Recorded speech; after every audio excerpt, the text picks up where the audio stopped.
I mean, a lot of people who are dealing with you guys will feel like, okay, you are my wedding planner, but you're the wedding planner for 10 other people, and they're 10 different sort of weddings, each very individual, having its own character, having its own logistics. So there is so many things happening with you guys and your team. So how do you guys manage this? So firstly, we have different, between Adel and I, one of us are always part of it. So in order to mitigate all the back-end stress as well, we take up only about 10 to 15 weddings every season. We don't take up more because personally we can't get involved in more than that. Secondly, we have client servicing heads. So say for example your wedding, I'll be there and with me there'll be one other person who will be servicing you.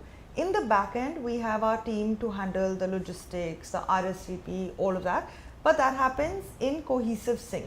So not one person will probably handle only 2 RSVPs because you're looking at like 400, 800 guests depending on where the event is for each wedding. So we try not to overload even our team because there's only that much that they can also focus on and do. And at the same time, we also don't keep back-to-back events. So we usually try to have like a couple of days in between each event to have that downtime to start and be fresh for the next event. Our main core team is there at all the events, and then we hire support staff basis on which destination and what the scope of the wedding is.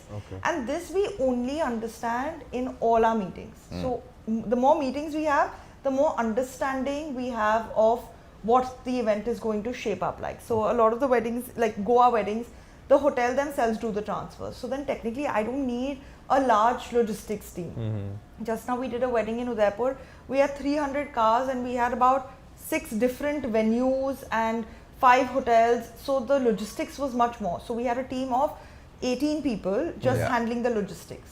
So this decision is also made closer to date, and since we do a lot of destination weddings, we don't prefer to take the entire team from Bombay. We prefer to take local team. It saves a lot of cost for the client also in terms of transporting them from here, the staying, all of that. So we try to mitigate that as well as much as we can in the client's benefit and in our benefit, because having a local team sorts out all your last minute guest and client requests. Makes and sense. they know the way They know the around. tongue as well. They know the mother tongue as well. So that also does matter because a lot of people do not talk in English. Like Hindi also is very tuta. Down south, no one talks in Hindi that much. They talk in English.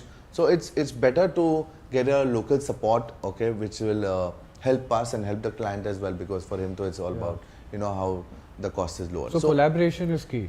Collaboration is key. One of the main driving forces. Yes.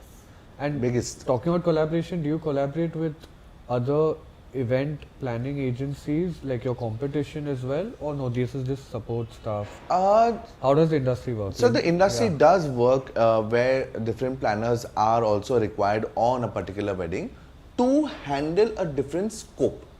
So for example, if Nama is another company and I'm another company, so Nama will have one scope. Got it. Like for example, she will be taking care of the logistics and the hospitality, and then for me, I will be taking care of the decor, the technicals and the other aspect that go into running the wedding, So no 2 planners are involved in one particular scope. What happens is then there's a lot of ego clash, right? Ego clash and professionalism clash, right? There will be a different set of ways that we work in. The other planners work in a very different set of ways, right? So then that sync doesn't happen.